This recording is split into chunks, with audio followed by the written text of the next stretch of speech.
Council, please join me in the flag salute. Ready, begin. I pledge allegiance to the flag of the United States of America and to the republic for which it stands, one nation, under God, indivisible, with liberty and justice for all. May I have a roll call, please? Councilmember Villaseñor. Here. Mayor Pro Tem Gurrola. Here. Mayor Broggie. Here. Councilmember Austin. Here. Councilmember Mendez. Here. Thank you. And now may I have an approval of the agenda? I move to approve the agenda. I'll second. I have a motion to approve and a second. All in favor, please say aye. Aye. Opposed? Hearing none, the agenda is approved. So that takes us to our presentations. So first of all, I think what we'll do is starting with the awarding of the winner of the 2024 Trunk or Treat event. So the Trunk or Treat event, for those of you who don't know, every year the City of Fillmore hosts its annual Trunk or Treat event on Central Avenue, inviting the entire community, and participants decorate their vehicles, and I'm sure most of you are familiar with what happens at Trunk or Treat. We had a really great turnout this year. There were over 20 amazing participants, and hundreds of people came out to enjoy the festivities in the downtown area, and so now it's the time to announce the winners. So the City of Fillmore is thrilled to congratulate Melissa Hernandez and her team from Second Wave Physical Therapy for being selected as this year's favorite vehicle. Their creative and spooky ride won the hearts of the community and helped make this year's event extra special. So is Melissa Hernandez here? Yes. Okay, please come forward.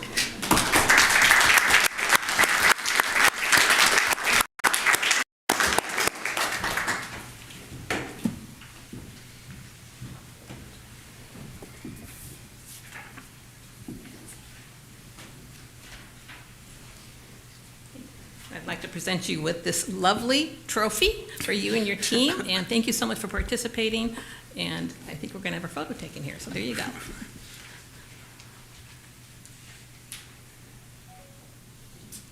Thank you. Thank you.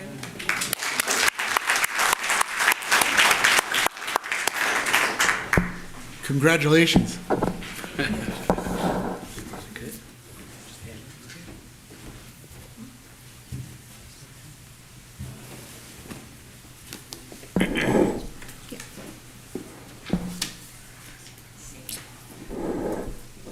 So as most of you, I'm sure, are aware, this is just a kind of a heartfelt evening for us here at the city and on council as we pay tribute to the departure of our city manager. And it's difficult for us, but I'm so thankful that all of you are here, thankful that we have so many members of other communities, other cities here, also to thank Dave for his service here.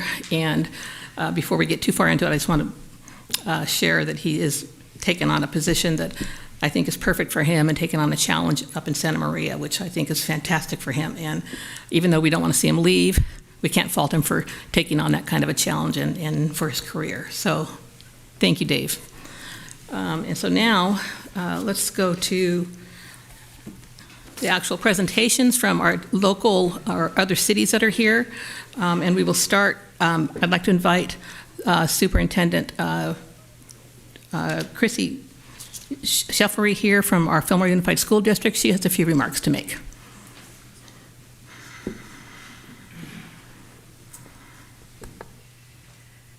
Good evening, Mayor Broggie, Council. I'd like to begin by thanking City Manager Rollins for your support over the past 4 years that I've had the pleasure to serve as superintendent. Our relationship between the city and the school district has grown and strengthened under your leadership, so I thank you for that. Would also like to thank council and city staff for working together, continuing to work together with the school district.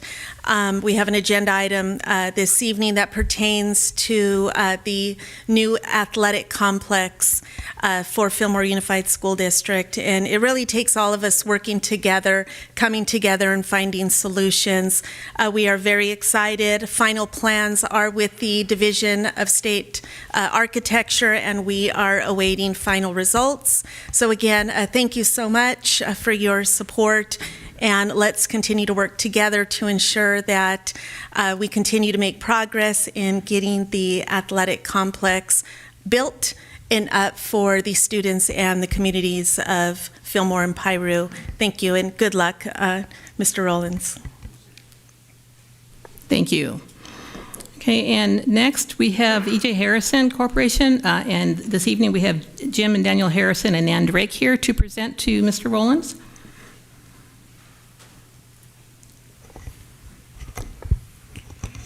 Danny Harrison is also here with us tonight, and I just want to thank him for showing up because he was one of the people that suffered some damage at his home during the fire. So thank you, Danny, for coming. And we're really happy to be here. I think we, the E.J. Harrison Company, one of the first people that met with Dave when he first came to town. We were impressed then, but as we got to know him, we're even more impressed. I am really sorry, and we at E.J. Harrison are sorry he's leaving, but we're also very happy for him. But we want him to take a couple of trash memories with him. So I'm going to read this. Farewell to David Rollins. This certificate of appreciation recognizes all you have done for the city of Fillmore and for sharing E.J. Harrison's son's commitment to the city's residents and businesses. We are so proud to see you leave, and thrilled for you, but we're also sad that you're leaving, but we know it's a great opportunity for you, so we wish you well. But we know that you're more qualified to meet whatever you challenge, whatever you face in Santa Maria. We wish you well and much success, but so you don't forget, we're including a challenge.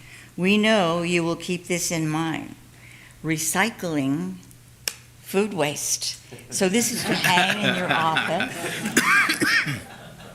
And you know it says, the little old carrot that's crying says, recycle me in your organics barrel, please. If you don't, I'll end up in the landfill. Please don't throw me in the trash. I want to help to create compost. So with that, Jim, do you want to bring up the bottle of champagne? The champagne, please. We want you to...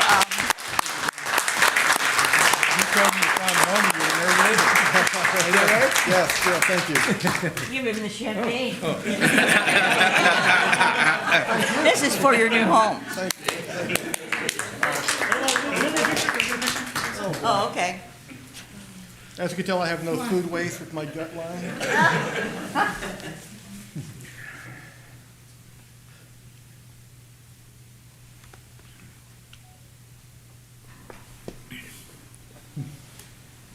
Thank you. Thank you. Thank you. E.J. Harrison knows you so well, Dave. Next, I would like to invite the Executive Director for Ventura County Transportation Commission, Mr. Martin Erickson, up. Thank you, Mayor Broggie, members of the City Council.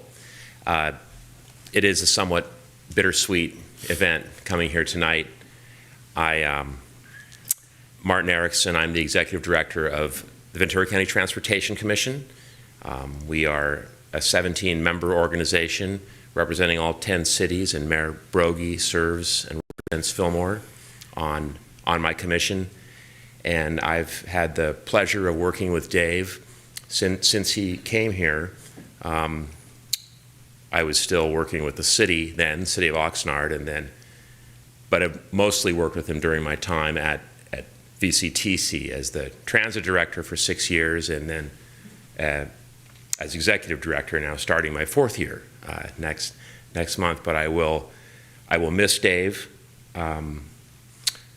I was born and raised in Santa Barbara County, so they're getting a dedicated public servant to, I think, bring some of Ventura County's magic to them. But Dave really was a great, not just a great city manager for Fillmore, but he also was very, very helpful for VCTC's regional transportation and transit activities, from serving on the Heritage Valley Technical Advisory Committee that provides transit service for Fillmore and Santa Paula and the Piru area, to being just a great partner on issues like the Sierra Northern Railroad and some, I'd say exciting times during that. But Dave always represented Fillmore extremely well and was someone who understood the importance of regional collaboration and partnership.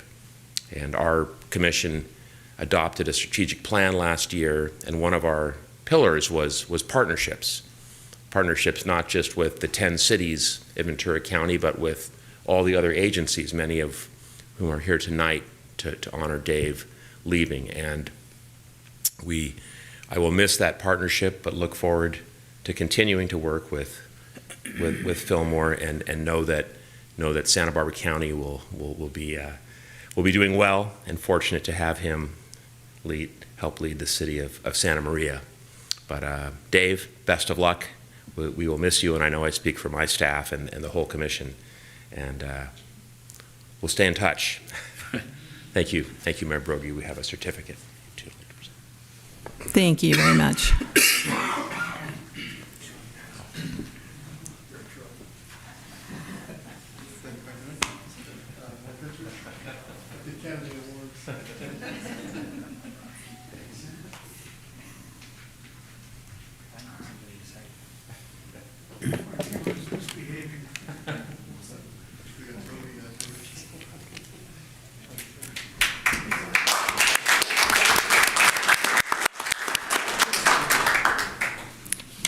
Thank you. Next, we have the Office of Supervisor Kelly Long, and unfortunately, Supervisor Long was not able to attend tonight, but in her behalf, we have our familiar face here, Manny Menares. Thank you. Thank you, Mayor, members of the council, and Dave, you looks like you got a much closer seat to get all your proclamations and certificates. So I have two congratulations, to give. One on behalf of the supervisor, who had a great relationship with you, Dave, working with you on a number of issues, regional issues, as Martin kind of spoke to. So a number of the disasters that we went through, Thomas Fire, the recent flooding events, and COVID-19, and then regional transportation issues, housing, homelessness, it goes on, and you've always been an excellent partner. And so she wanted to express from the bottom of her heart, thank you for being a great partner. Thank the council as well. And for me, being working with you as a member of this council for 8 years, when I was elected, there was a lot of change, and the city hall was pretty much empty. And you had a tall task to not only rehire and restaff your departments and take on the challenges of meeting the great financial hurdles that this community faced at that time back in 2012. And you met it head on. And we went through a lengthy process to bring you on board, and we were so lucky to find you, and learned a lot working with you and collaborating with you as a city council member. Your steadfast leadership, your easygoing personality, very, very approachable, I think fit in well in Fillmore, and was just very, very much appreciated. It's very rare to have a city manager in a community for the amount of time that you were here, so I feel like we were very fortunate. And like Martin had mentioned, City of Santa Maria got a really good one, and we just really appreciative for what you and your family gave to this community over the last 10 years or so. And so thank you very much, and from the bottom of our heart, we have a proclamation to give you, and you're gonna have to take another picture, this time with me, my friend. With you. Thank you, Dave. I'm blaming you for all this.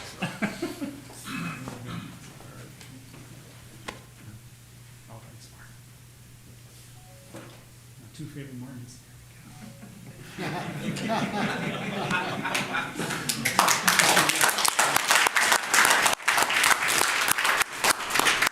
Okay, thank you. Next, we have our current police chief, Eduardo Malagon, and our previous police chief, Eric Tennyson, to present from the Fillmore Police Department. And Garo. Oh, I'm sorry, and Garo's here. He wasn't on my list. You're right. Thank you, Mayor. Sorry, Garo. Eric's going to kill me. I think you just put him on the spot. But good evening, Mayor and Council and community members. Dave. So 2 years ago, Dave, I met you, and I went through an extensive interview process to get the position here as the chief of police. And I know Eric and Garo can attest to that it is an extensive process. But at the end of that whole thing, you know, I was lucky enough for you to choose me, and it's, you know, we're going on 2 years, and it's been great. Once I got hired on, though, as part of the management team, I was able to participate in a similar hiring process for other members of the management team, and it was then that I realized why you did that. And to me, it spoke volumes for your management and leadership abilities, and the need for you to want to get the right person for the right job, and ensuring that you did that through that process, and similar ones for other positions. But just as important, one of the things you did that kind of resonated with me was the fact that you solicited input from everybody around you and your team. One of the panels involved included members of the community, and you included them as well. You got their input, good or bad, before you made that decision, and I think that speaks volumes for, you know, the way you ran your shop here. So I appreciate that. We're gonna miss you. Professionally, like I said, you took a shot at giving me this job, and I appreciate it. On a personal note, I had a lot of great conversations with you about a lot of different topics. I won't speak on some of those because you can still fire me technically. But it's been a fun ride, and we appreciate it. So the sheriff's office, got a little plaque as a token of our appreciation, and I'd like to read what it says because I think it really reflects you and what you've done here. So it says, David Rollins, Fillmore City Manager, in recognition of your outstanding leadership, dedicated service, and unwavering commitment to the growth and well-being of our community. Your vision, integrity, and tireless efforts have left a lasting impact on the residents of Fillmore, the Fillmore Police Department, and the future of the city of Fillmore, August 2013 to November 2024. And I think Manny touched on it a little bit, but I read somewhere that the average tenure of a city manager is like 4.5 years. It's gone up to like 6, maybe 7 or 8, but 11 years. And again, that I think to me shows your commitment and your level of leadership here at the city. So we appreciate you. Thank you.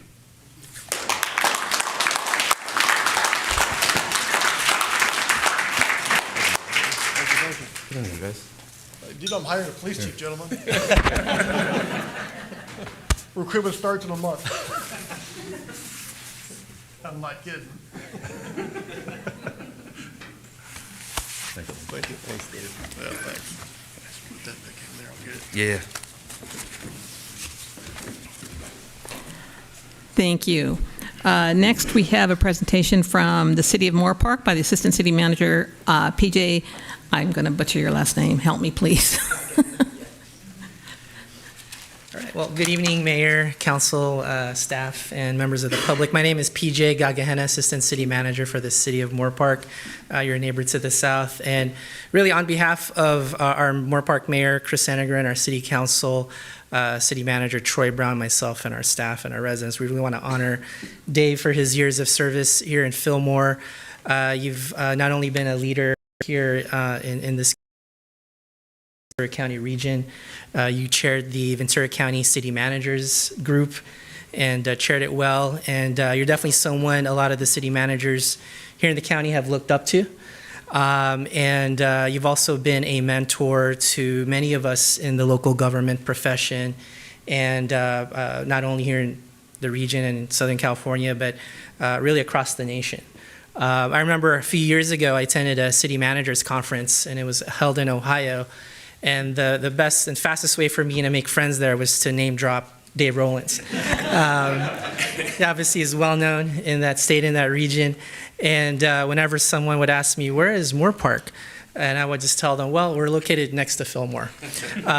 Because that's where Dave is serving as city manager, and we immediately knew where we're located. So that was great to hear. It's also a testament, to obviously the legacy you've built for your career and who you are as a person. It is great to have you as a resource, and I know you've left this city. You're going to be leaving the city in great hands with Erica, the Fillmore team here, very capable hands, and glad to know that you're just in the next county over. But we do wanted to congratulate you and wish you the best of luck on your next chapter in Santa Maria, and thank you for being a great role model and a great friend to many of us in the profession. Congratulations, Dave.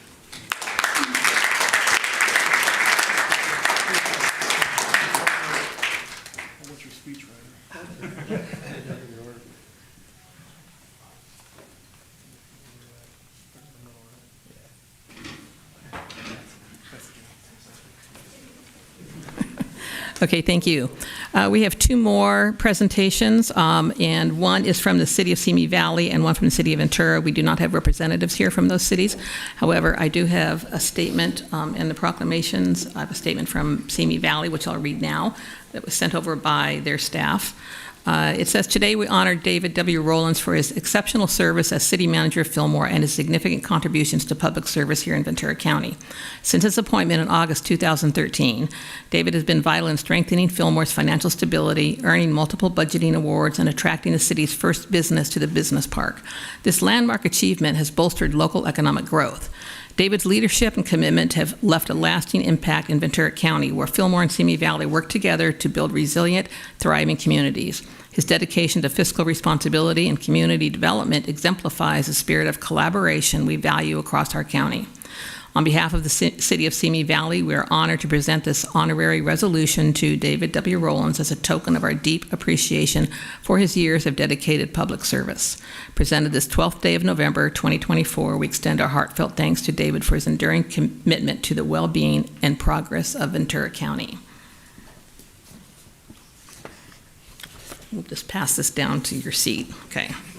And then the second one is from the city of San Buenaventura, aka Ventura, and it says, the mayor and city council of the city of San Buenaventura present the certificate of recognition to David Rollins, city of Fillmore, in recognition and appreciation of your years of service as city manager of the city of Fillmore. We thank you for your service to your community and wish you luck in your future endeavors. Signed by the city, or by the mayor of San Buenaventura. Okay, so these will be here waiting for you. So now what we will do, we have some goodies, refreshments, coffees. We're going to take a break before we proceed with, oh, I'm sorry, hold on. Oh. Oh.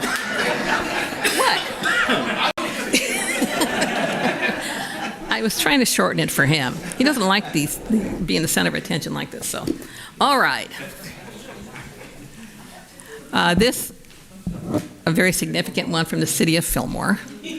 And I feel like I should come down there and present this. What do you think? Okay.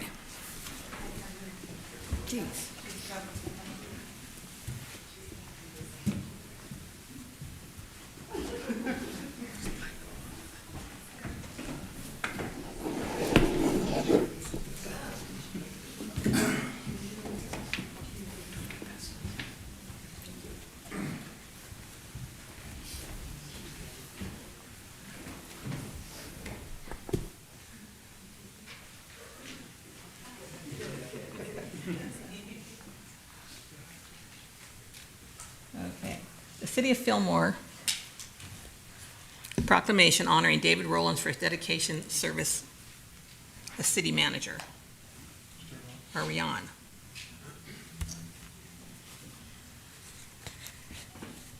Okay, I can't see. Here, it's your job.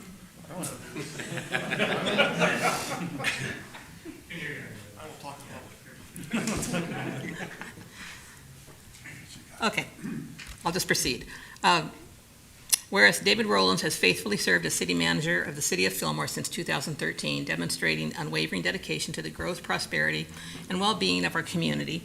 And whereas David Rowlands, at the time of his appointment, inherited an organization decimated by the 2009 Great Recession with few remaining employees and built a new, strong team with a limited budget. Whereas, under his exceptional leadership, the city of Fillmore has achieved significant financial stability, ensuring the long-term sustainability of essential services, infrastructure, and community programs. And whereas David Rowlands has been instrumental in fostering economic development, bringing new businesses to Fillmore, thereby creating jobs and opportunities for residents and strengthening the local economy. And whereas his efforts in securing state-of-the-art projects have enhanced the quality of life for Fillmore residents, including the approval and development of key residential projects such as the award-winning Mountain View by Many Mansions, the Bridges neighborhood by Hearthstone, and Citrus Grove, as well as the approval and development of new and diverse businesses such as Rotocraft and Red Engine Brewery. And whereas Dave Rowlands' leadership, dedication, and commitment to service have left a lasting impact on the city of Fillmore, making it a better place to live, work, and thrive. And now, therefore, be it resolved that the city of Fillmore, on behalf of its residents, employees, and city council, hereby extends its deepest appreciation to David Rowlands for his years of exemplary service, his vision for a brighter future, and his outstanding contributions to the community. In witness hereof, I have here set my hand and caused the seal of the city of Fillmore, California, to be affixed this 12th day of November, 2024. And with that, we have this plaque with our logo symbol that hopefully you'll hang on your new office wall in Santa Maria. Thank you. We should do this with all of council. Yeah, come on down. Come on down. Come on down. Join the party. You got that one.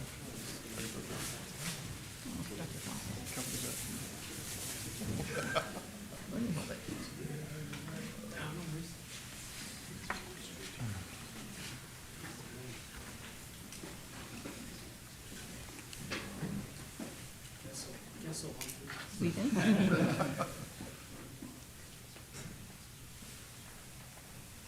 Thank you. Thank you.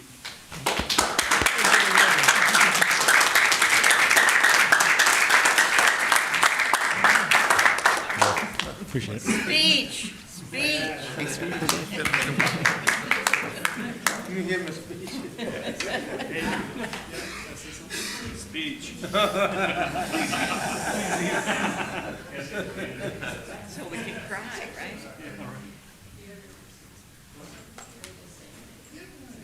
You're talking about it. I was going to say go eat. Well, Erica, we have an appointment tomorrow morning at 8:30 in my office, please. Just thank everybody who came here tonight, showing your support. If you want to blame anybody for all the trouble we had here, please blame Manny. He's the one who originally hired me. We have had a wonderful relationship. It's more than like all of our members up here. It's not a city manager, city council. It's a real friendship. We talk basketball. We talk about our kids growing up. We talk up here about our grandkids, their children. This town is special. This town is one of those things that once you're here, you don't want to leave. And it's a gem in Ventura County. We're coming out here talking about the jobs and talking with Mike Siddell from Simi Valley. No, don't want to do it. 4 or 5 phone conversations says, I can do this. Let's go with this major challenge coming out here, talking with staff. I remember the first time Kevin brought me a project. It was a Family Dollar, which is currently the Red Engine Brewing Company. And they brought the plans in. He was all excited.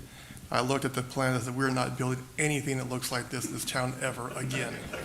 And it was a plain, typical Family Dollar store, boring, looking like you find something in the inner city of LA.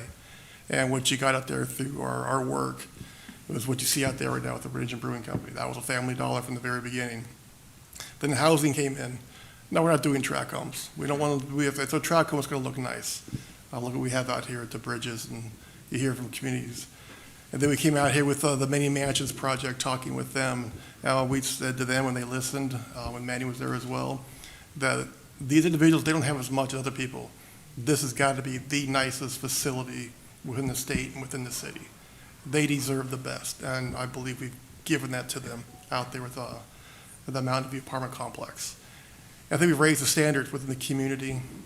They expect more. They expect us to do things right. We've done a lot with very little money. Now we're fortunately at the precipice of starting to do some improvements in the parks, which is a big thing here. Tonight we have another item on. Hopefully we'll get approval tonight with some lights finally at Tourist Parks. We went through 2 different grant proposals with the state. Didn't get them because we were not a new park. And so we cut way back to make sure we find facilities for our children to play during the evenings. And again, City Council, thank you for all your comments. Some you don't want to hear, some you do want to hear. But we've had a great time working together, I believe. Everybody here is going to be missed. This community is going to be missed. I will always be coming back here. I got the best Mexican food in the county out here. So definitely we're coming back out here. That's what, again, say thank you for everybody who came out here, who I've learned from, who I've talked with. We may not agree to everything, but hopefully, I always treat you with respect. You treat me with respect. And again, thank you for everybody, and thank you to our chief. And I do have an opening. So thanks, everybody, and thank you, Mayor.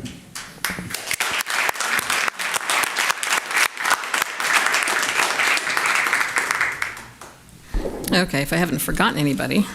Mind if I just say thank you, Dave? It was a short 2 years working with you. I know you put up with a lot of pressure from me, meeting early in the morning, odd times, but I appreciate your responsiveness. It takes a lot to put up with the pressure I bring in daily life, but it's also great to talk to you about all the other things, the great things of life, and the value that you see in the local community. So thank you. Thank you for say a few words, Dave. I want to thank you for coming on as a new council member, not having been in government before in this way. Just that welcome and let's get to work and let's do some stuff here and let's be positive about it. And so thank you for that really great attitude from the very beginning to be on the same page and to work together for our community. Thank you for always being honest and fair and objective, as well as being insightful. And those are really things that are hard to manage. And I think most people think a city manager has 5 bosses here, and that's a really tough thing to do. But you do it gracefully, you do it really well. So thank you for that. And again, bringing the city out from under the depths to a really thriving city. There's always improvements to be made, and but overall, we are sitting really well financially. We're sitting really well with our safety. Our safety of our community is really great, and our leisure and entertainment and local community organizations coming together are really thriving. So thank you for all of that. Really appreciate it. Yeah. I was going to say, we've been through a lot of ups and downs as a council with Dave at the helm. As Manny attests to, a lot of people, we were in financial dire straits when Dave came on. We were teetering on bankruptcy, and Dave rescued us out of that, and now we have a $10 million reserve on our budget, which is fantastic. He's done a lot of great things for Fillmore, and I consider him a real good friend, and I'll be up in Santa Maria harassing him probably when I pass through. I'll just make it a trip to see him at City Hall. Good luck, Dave, and we'll miss you. Dave, this is a tough one. You've been there, like everybody else said, you led us through some tough times. When I was here at the city, you were a great boss. I'm going to miss our chats, talking about our grandkids, and I'm going to miss that. And thank you for everything. Thank you for all the hours listening to me, and thank you for everything. And then last of all, working with Dave over the last, I got here shortly after you did. And I have seen the results of his labor, his wisdom, his leadership. And the transition that the city has made in the last 10 years is just amazing when you look back and you see how much has been accomplished under Dave's leadership, and I will forever be grateful for that. And also, I will truly miss our conferences. Too fun. Good times. But we wish you the best of luck, and as sad as it is for me personally to see you leave, you are doing the best thing for your career, and I know that. And so I try not to be selfish about this and wish you the best of luck, and hope that you just love Santa Maria as much as you love Fillmore. Okay, so anyone else have any comments or anything to Dave, about Dave, secrets about Dave? Then what I want to do then is go ahead and take a break here, and we will then pick up the meeting after our break. We're going to have some of the coffee and treats that are over there on the wall. We can chat for a little bit, and then we will reconvene the meeting here in just a short while and then pick up on the agenda. So again, thank you. For those of you who came a distance to make presentations and to talk to Dave and present, thank you so much for doing so. And we thank you, and we thank your city and communities that you represent. So thank you for doing that. Okay. Mayor, I'm sorry. One more thing. I know you asked if anyone has anything else to say. I got a text message right now. Community advocate, transportation advocate, disability advocate here in town, Marissa Rodriguez, wanted to make sure that I said, tell Rollins, I said, good luck and good job. Thanks for being here. All right. So please, we have goodies sitting out, coffee cups.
Would like to reconvene the meeting.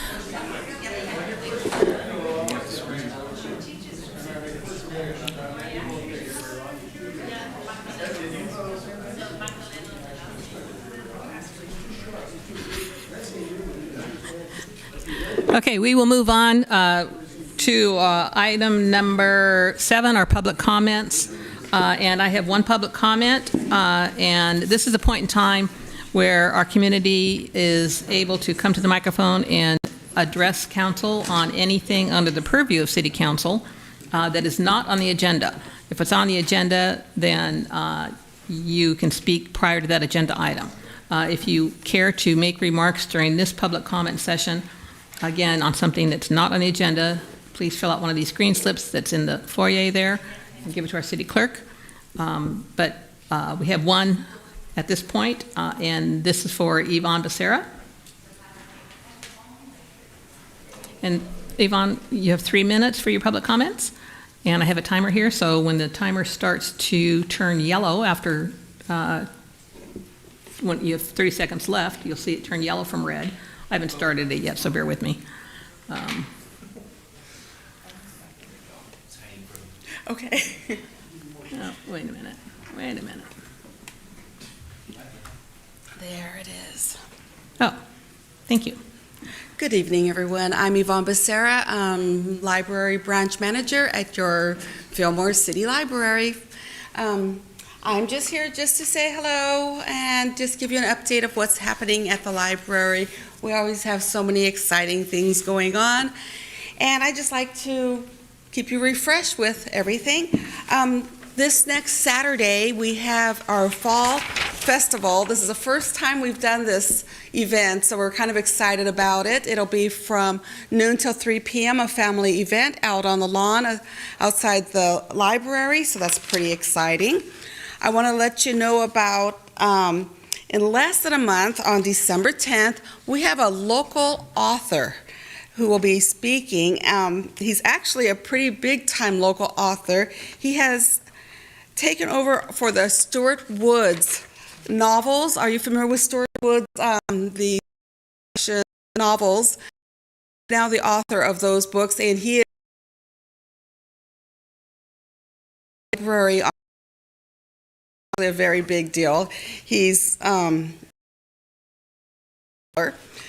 we also have other teen events going on at the library. Such, I just want to remind you, okay, and we're always there for you. Just let us know what else we can do for you if we're not already doing it. Please come by. I just want to say hi. That's why I'm here. And it seems like last time I was here was kind of an exciting evening, and this one was actually a very special one too.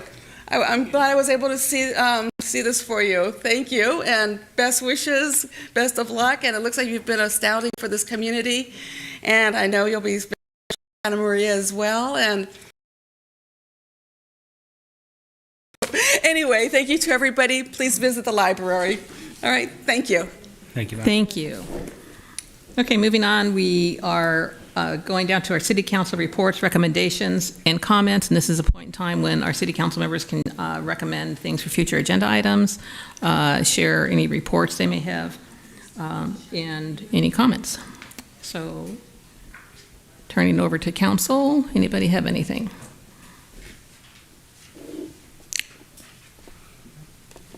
Are you pushing the green? No, okay.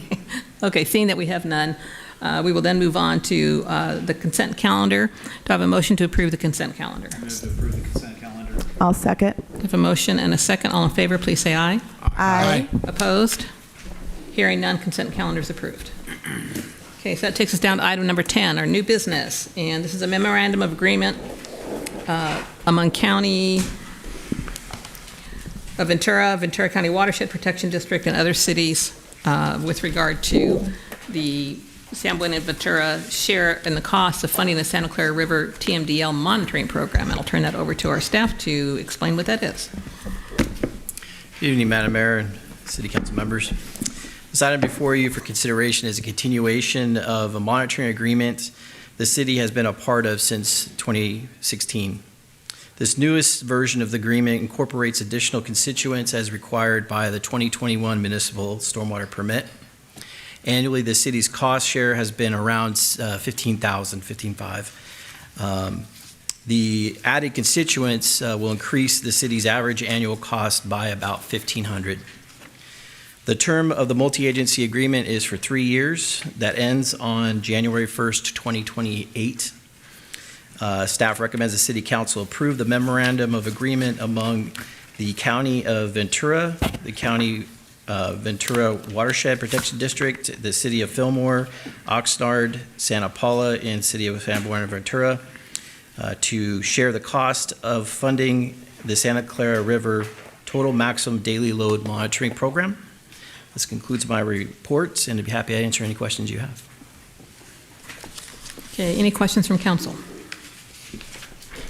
The one question I had was just about the point of testing. Is it just at our outflow here locally, or how does that work? So the monitoring program is based off, or it's carrying out the program in the coordinated integrated monitoring program that's reviewed and approved by the regional board.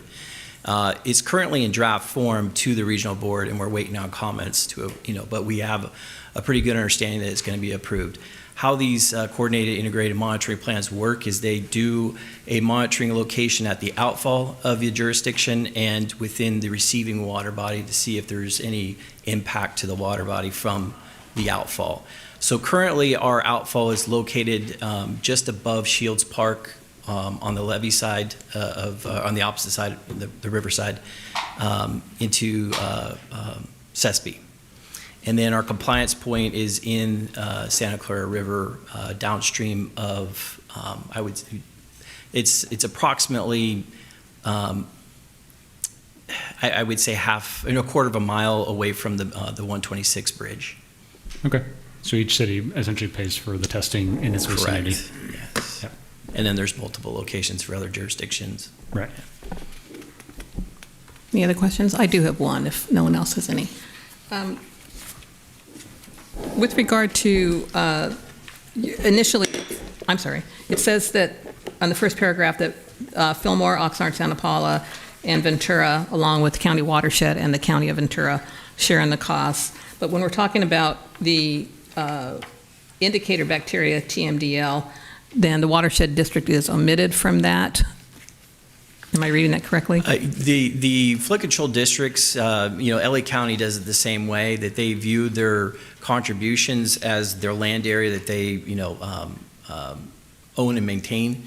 It's not a jurisdictional base where there's a lot of inputs for, the unincorporated area, for example, would have with regards to bacteria. Okay. Am I correct in understanding that the cities that surround the Santa Clara River are the ones that possibly could be contributing to pollutants into the water, but the Watershed District does not, obviously. They're not. The Watershed District themselves, no. Right, okay. But the district, or the unincorporated areas of the county do. Right. Okay, thank you. Any other questions? Then I will entertain a motion. Okay, I'll make the motion that the City Council approve the memorandum of agreement among the County of Ventura, the Watershed District, and the cities of Fillmore, Oxnard, Santa Paula, and San Buenaventura to share the costs of funding the Santa Clara River Total Maximum Daily Load Monitoring Program. I'll second. I have a motion and a second. All in favor, please say aye. Aye. Opposed? Hearing none, this agenda item passes. Do we need to read this out loud?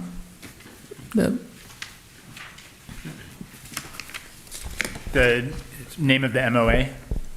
Yeah, or anything. We're good?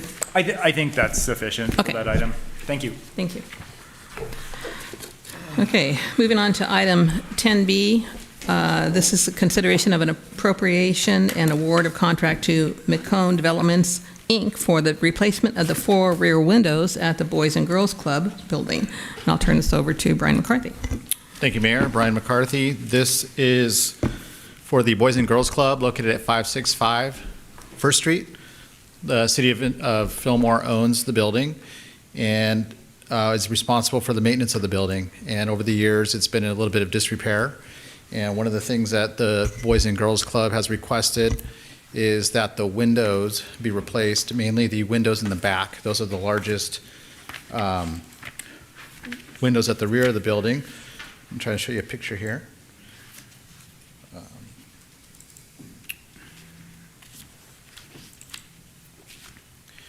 So that's the inside view, and that's the outside view.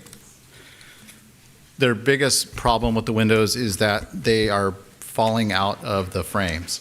So you see those wood mullions, those are old, and they're holding in the window frames, and they fall out and break on the ground. So it's kind of a safety issue. So that's the primary crux of the issue, is for health and safety. City Council had previously allocated ARPA funds. That's the American Recovery Plan Act, and it was $121,000, I believe, that was still in the fund for the window replacement. The contractor that we're looking at hiring is McCone Development. Their bid was $113,000 to replace the windows themselves, and then there's potential for asbestos and lead, so we included the abatement of those hazardous materials in their contract, and of course that's only done if those materials are found, and we don't know until that testing is done. So this proposal includes doing a test, which is a third party, and that's about $600. And then if it's found, the budget for the abatement is, I believe, another $13,000 or so. So we're up to $127,000. I can get you that exact number. $127,191 if we have to do lead asbestos abatement. So we're asking for the City Council to authorize the appropriation of the difference of $5,233, and that money is available also through ARPA.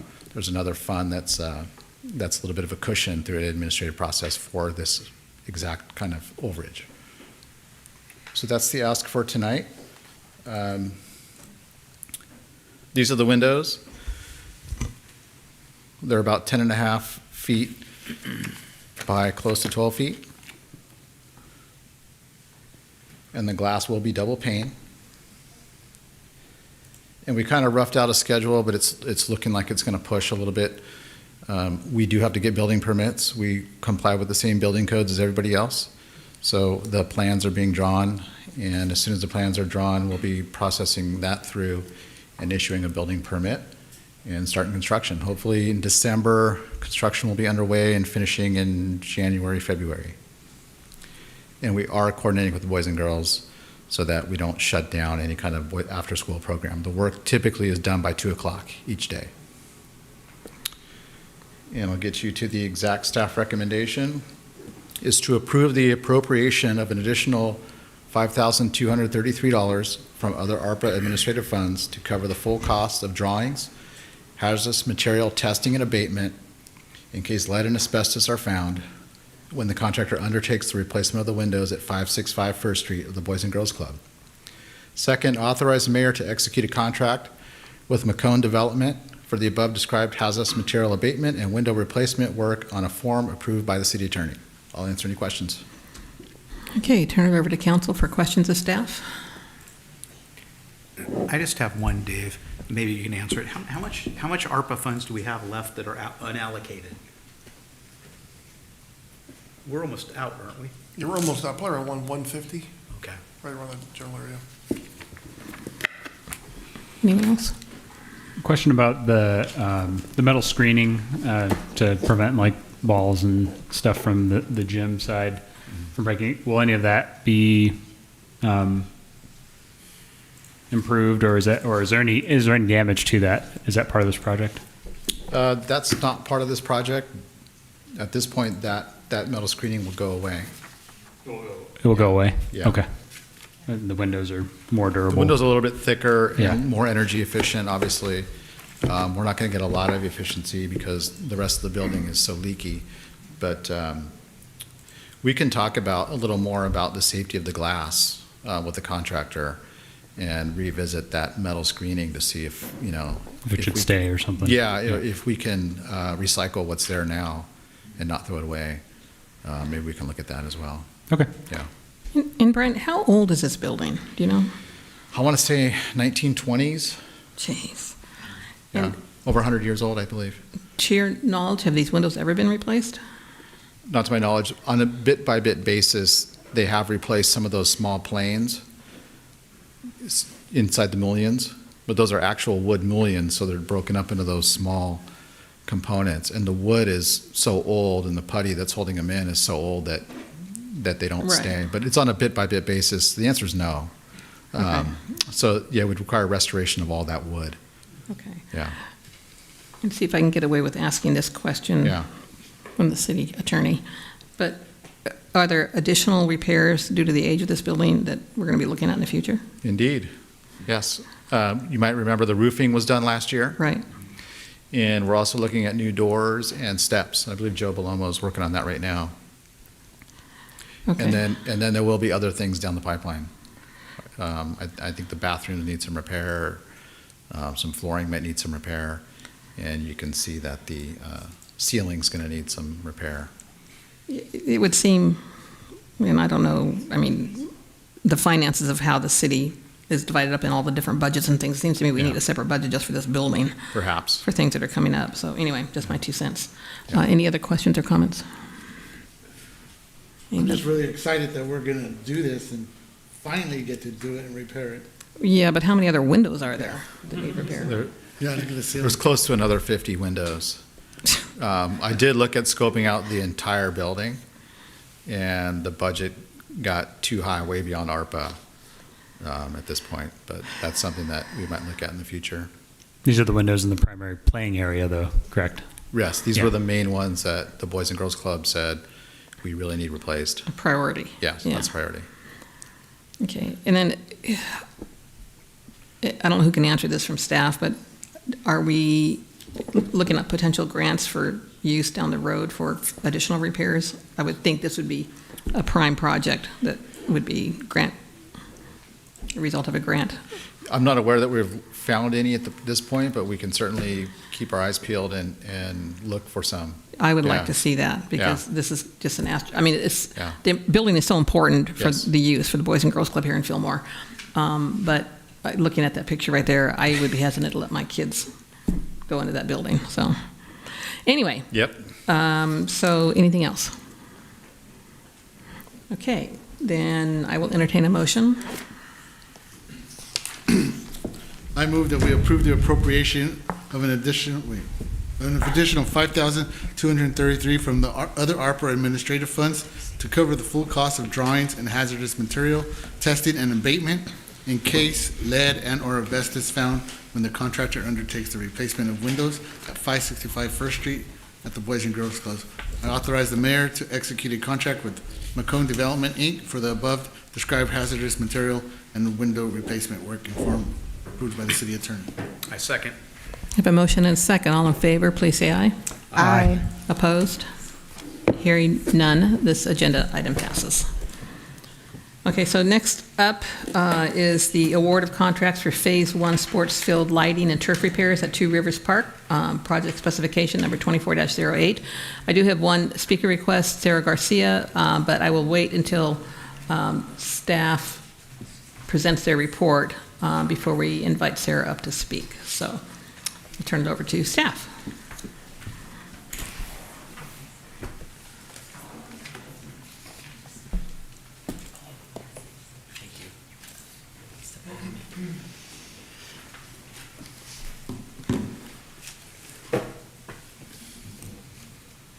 Thank you, Mayor.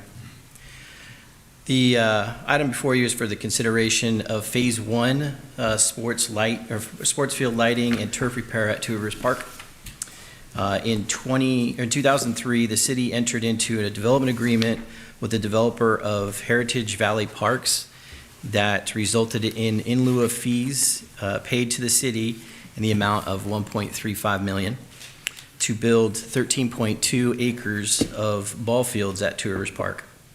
Over the time, this fund has been used for various improvements to those parks, or the play fields. And the balance today is around $800,000. In response to numerous requests by youth sports organization, primarily, for sport field lighting, staff at the direction of the city manager met with Tech Line Sports Lighting, a Sourcewell contractor, to scope out and cost a project that would install lights in 2 phases. The first phase of lights would be over the soccer and football practice fields, and the second phase would be over the baseball fields. An additional enhancement was added to phase 1 that would turn our manually operated on-site control system of lighting at Shields Park into a smart lighting controls that would also work in conjunction with the lights at Two Rivers Park. This would add a lot of flexibility for staff to program and control the lights anywhere at any time.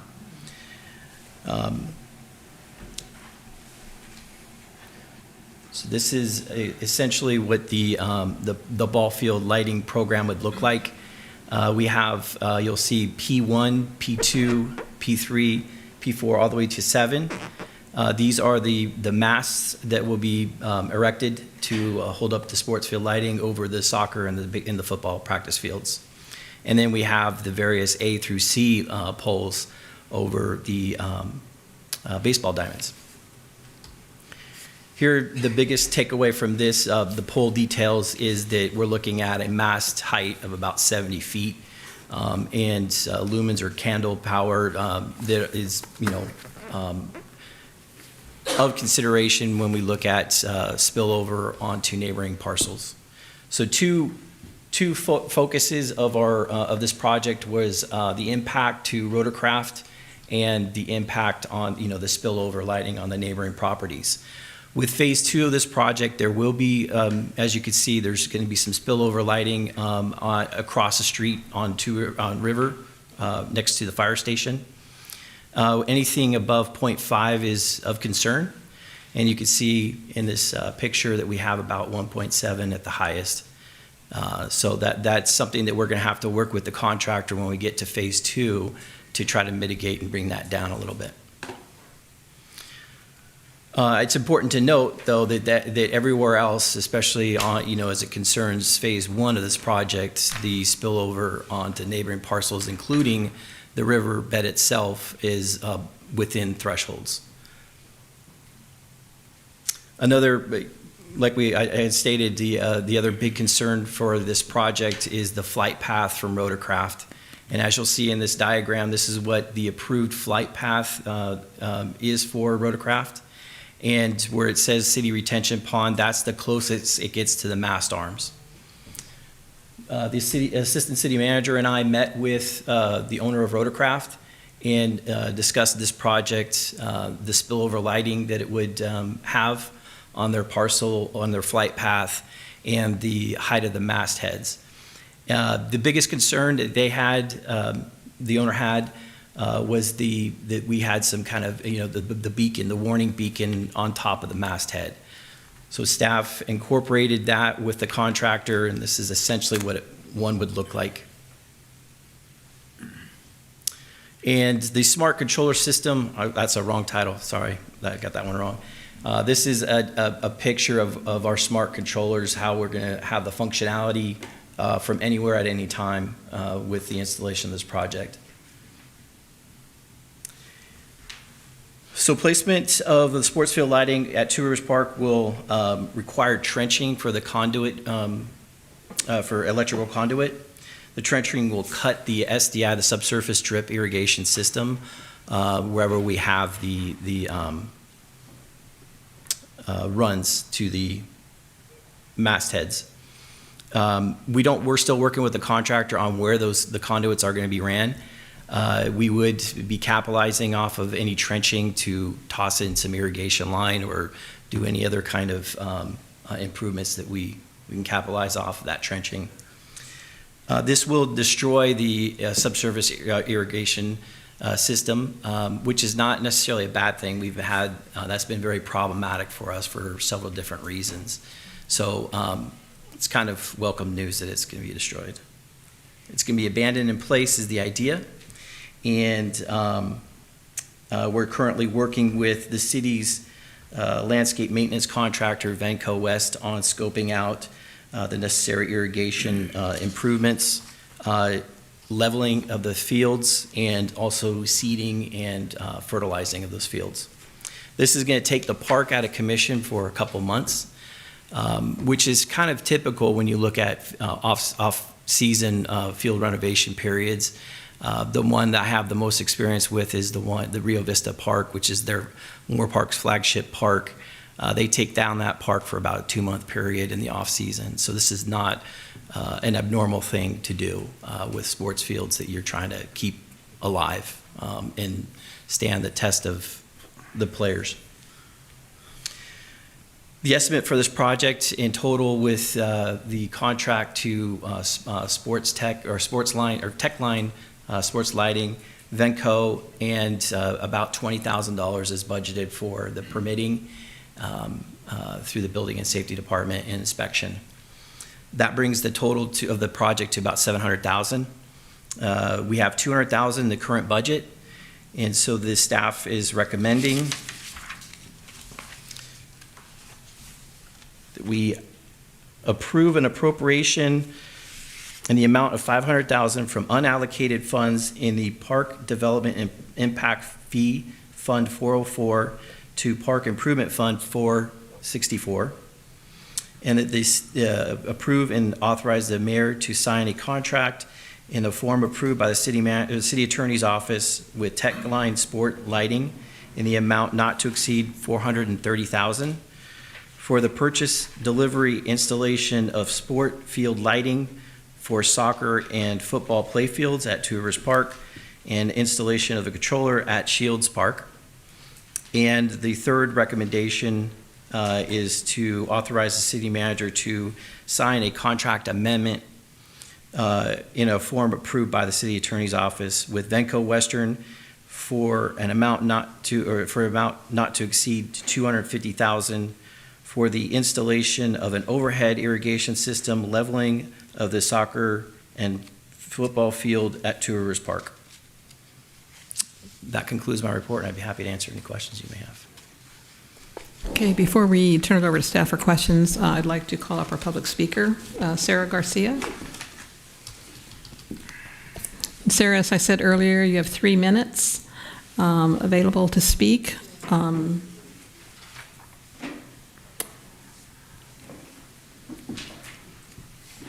And you have a timer in front of you. Oh, hold on. There we go. I have a paper for all of you guys, so I'll let you have it. Thank you. Mm-hmm.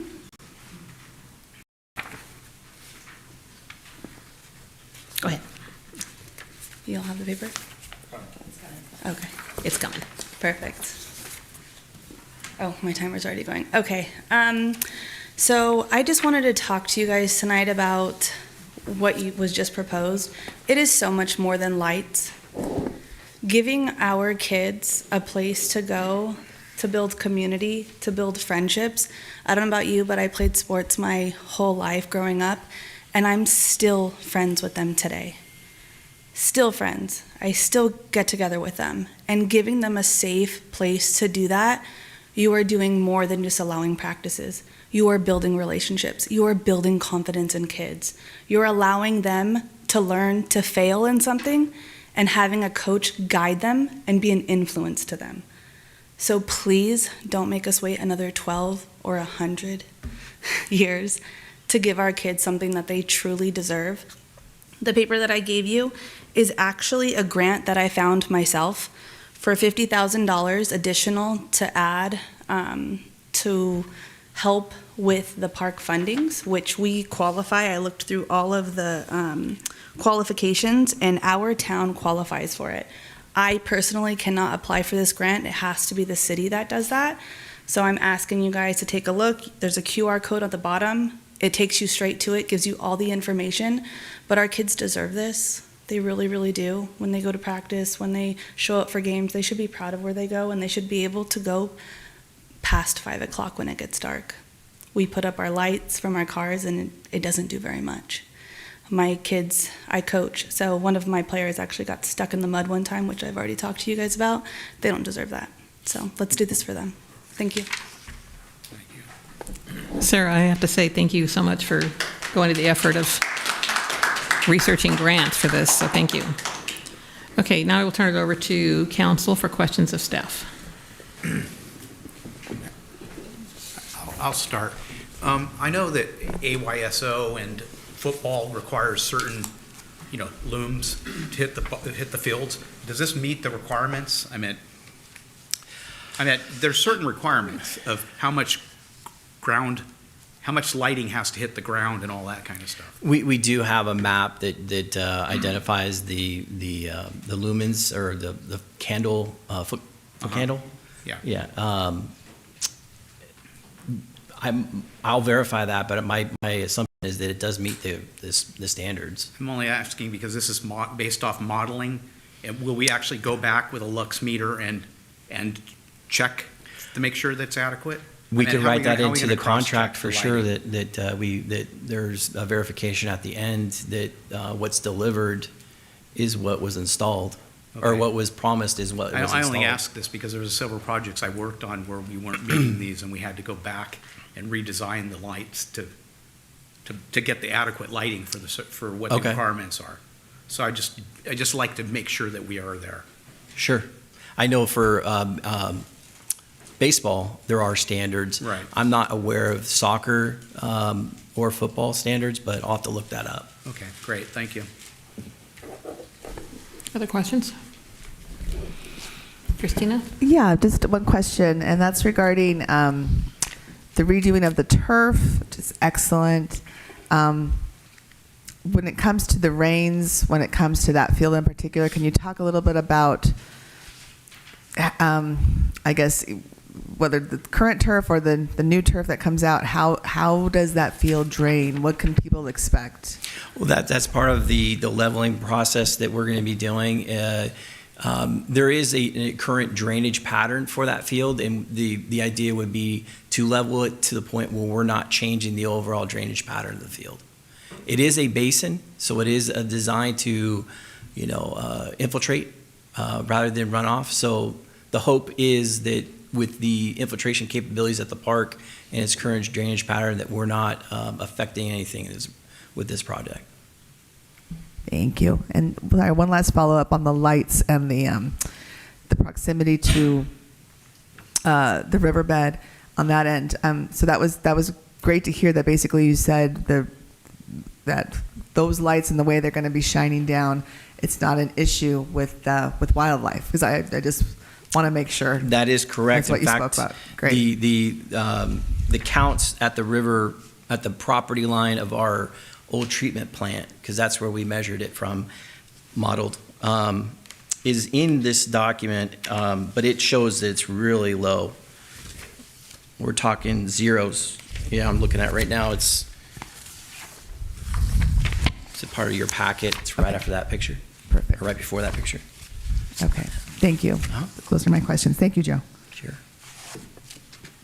I had a question about the second phase. In scope, it looks like maybe it would be just slightly bigger as far as the lights go, number of poles, that kind of thing. But I don't know if the turf condition is considered in the second phase, or those are kind of maybe two different things as needed. Is that kind of the way that you anticipate that coming up eventually? We do have problems with the SDI on the baseball fields. They're manageable. It's the problem fields have been the soccer and football by and large. I feel that we can the system is separated into zones, so what we do in this project will not affect phase 2 fields. And the logical thing to do would be to convert those fields to overhead with the phase 2, if that's what you're asking. Yeah, it is. And then with the improvement or the upgrade, I would say, to the overhead sprinklers, is that still going to be integrated as part of like the overflow of recycled water? The park will continue to use recycled water. We are definitely not straying away from that. We need to find more places to use that recycled water. And we feel We're going to be pulling a sample of the soil to find what a good fertilizer balance is with the constituents that come in with that recycled water. It is a little bit harder on turf. So hopefully with the amendments to the soil, we'll be counteracting what we're adding by the recycled water system. Okay. So that will give overall health to the new turf. I wanted to say thank you to Ms. Garcia for speaking. I totally agree. And to jump on what Councilmember Austin said, when the project is complete, is there maybe can we put in a condition that we don't sign off on the project until it meets the specifications to what we're looking for, and what we want? Yeah, as I've been thinking about it, I don't really think that needs to be spelled out. That's a condition that we're approving this project based upon those, and nothing in here I see that gives them, a grace on those lumens on that foot candle where they're sighted. So we'll spot check that for sure. All right, thank you. Yeah. And then I had, I think, 3 questions here. The lighting that's being installed, I understand it was primarily focusing on the soccer fields, football fields, but does it light up the baseball fields enough that they could actually play baseball in the dark?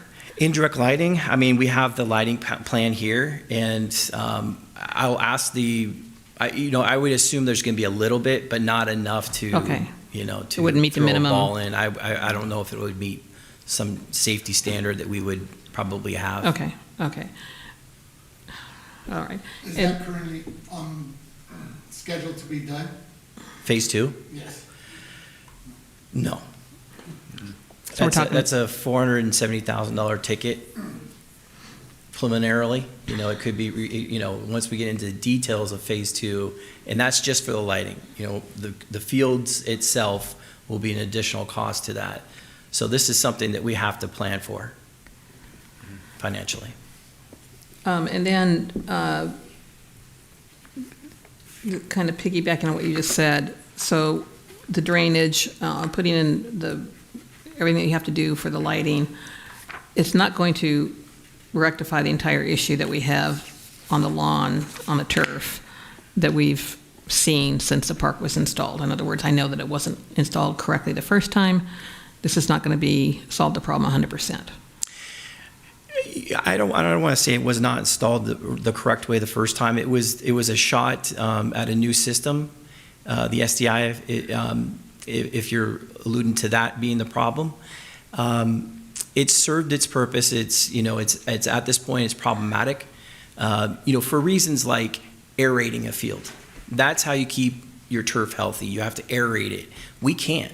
As soon as we aerate it, we cause a bunch of perforations in our line, and we have a ton of leaks to fix at that point.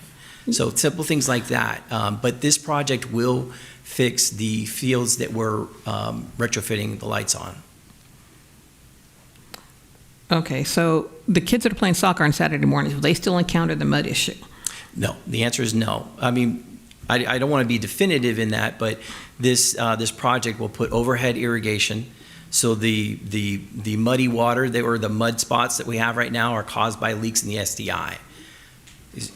We're replacing that soft plastic pipe with a hard Schedule 40, Schedule 80 pipe. That will,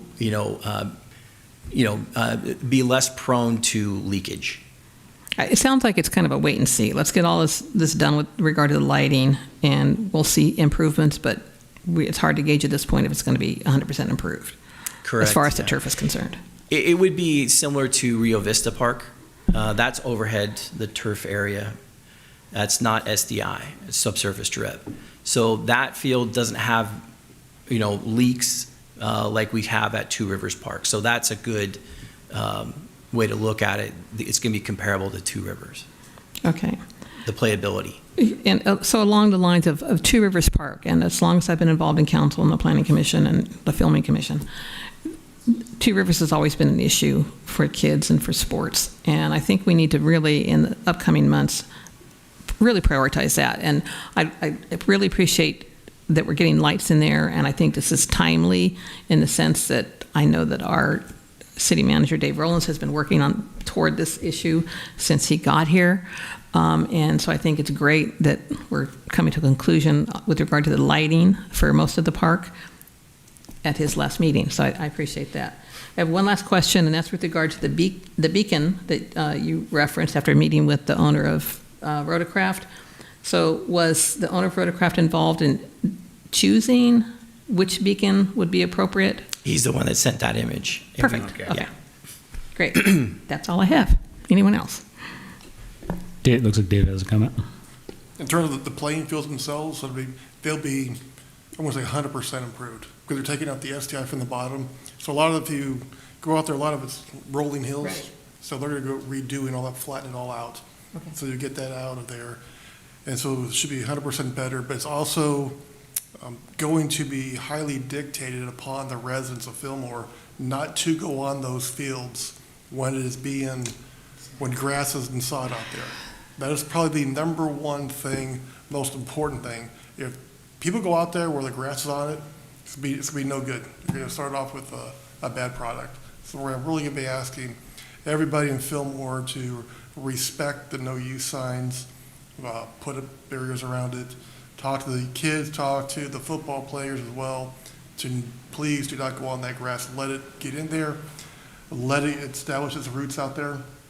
Because as you know, from playing soccer all my life, you can always tell where the goalies stand and where the midfield's at. And it's because the cleats rip it up and we got to let them settle down. So again, that's a plea just to make sure when it gets to that point in time, we don't go and use the fields, let them get their roots out there. So the kids have a very, very nice field to go out there. And we do have some turf we've been looking at that can have the salt content on it. Okay. So we'll kind of go from there. So yeah, the fields should be 100% better where they are now. It should be big enough flat and level at that area. Well, that's where we can call upon all of you in the audience, all of you watching from home.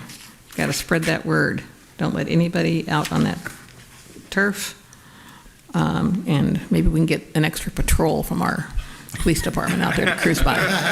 Okay. I'd also like to see about phase 2 in the future. 3. Phase 3 in the future. For the baseball Maybe we field. can start discussing that Yep. later on. Yeah. Okay, anyone else? I will entertain a motion then. I'll move that the city council approve an appropriation in the amount of $500,000 from the unallocated funds in the Parkland Development and Impact Fees Fund 404 to Park Improvement Fund 464, and approve and authorize the mayor to sign a contract in the form approved by the city attorney's office with Techline Sports Lighting for an amount not to exceed $430,000 for the purchase, delivery, and installation of sport field lighting of soccer and football fields at Two Rivers Park, and installation of a controller at Shields Park, and authorize the city manager to sign a contract amendment in a form approved by the city attorney's office with Banco Western for an amount not to exceed $250,000 for the installation of overhead irrigation, leveling of the soccer and football fields at Two Rivers Park. I'll second. Great, have a motion and a second. All in favor, please say aye. Aye. Opposed? Hearing none, this agenda item passes. Thank you very much for that. That was a good one. Okay, now we are moving on to item 10D. This is the land transfer and easement agreement with Fillmore Unified School District, and I will turn it over to staff. Thank you. Good evening, Mayor and City Council. I will be talking to you on this item today. Let me get my, okay, so, all right, we're in. So, yes, it's exciting. As Superintendent Dr. Shefferly mentioned earlier this evening, Fillmore High School is getting an athletic complex, which is wonderful. They've received funding from the state to build the complex. This here is renderings of the facility, which will include a new gym with parking and drive aisles around it. The complex is sited on the existing baseball field that sits adjacent to the track and field, just north of the Fillmore Tennis and Aquatic Center.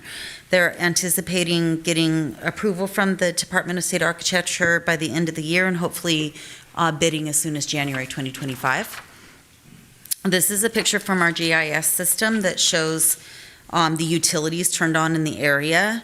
This is where the high school is, and this is the Tennyson Aquatic Center. And as you can see, there's a green line that goes to the baseball outfield and a pink line. That's a reclaimed water main that's a public water line, and a public sewer main that takes the sewage from First Street through the site and through the Tennyson Aquatic Center to Second Street to go down towards our plant. And so this is where the project is sited, with buildings being directly on top of those existing public facilities. So both of these lines need to be routed around the new building, which is part of the project, and the school district is preparing the plans. Staff is reviewing the plans, and they'll ultimately be approved by me as city engineer prior to issuance of encroachment permit, allowing the work to take place on the public facilities. They would maintain service during construction, rerouting the lines. The plans are that they would come basically straight down the side of the building and come around the south edge of the building to reconnect to the existing lines. So just kind of move everything over a little bit with the construction plans, and they've added this cost to their project to make it work. It would also include vacating the existing public sewer easement. That's a 20-foot easement over that pipe that the reclaimed water is in as well. And then recording a new easement back to the city over the new alignment of the line. So a new sewer easement, a new reclaimed water easement in the new alignment. And so there's a lot of steps, but it's basically approved plans, which we'll handle at the city engineering level, and then sewer vacation, sewer easement, reclaimed water easement, and that's what this part of the support of the project amounts to. And staff's been working closely with the school district team to make that happen. And so the Fillmore Unified School District project team will be preparing the plats and legal descriptions for all of those items, and the city attorney will help with the vacation and grant of easement deeds. We'll get that all signed and notarized and ready to go on file.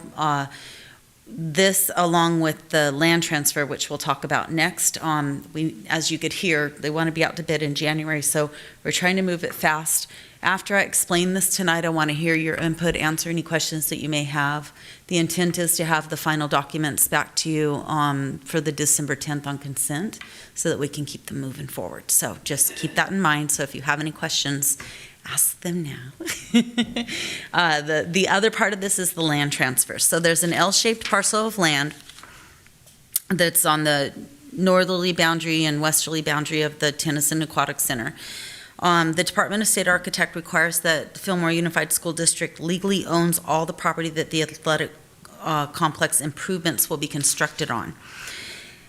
As they've moved into final design review, it was identified that a portion of the parking and drive aisle is sited in a portion of land that is actually owned by the city. It's within the parcel of the Tennyson Aquatic Center that was acquired by the city from the school district in 2006 or 7. And then whereas an easement agreement that was executed July 10th, 2008, which the full agreement is attached to your staff packet. In brief, the agreement provided for a non-exclusive access and utility rights over that land in the L-shaped parcel to the Fillmore Unified School District. This easement has a term of 60 years, which sunsets in 2068, unless something else happens. But the DSA requirement is therefore not met, as this portion of the improvements are occurring on city property, and the school district, although they could build the improvements, they don't own the land, and so that is in violation of what the DSA's requirements are, so they need to own the land.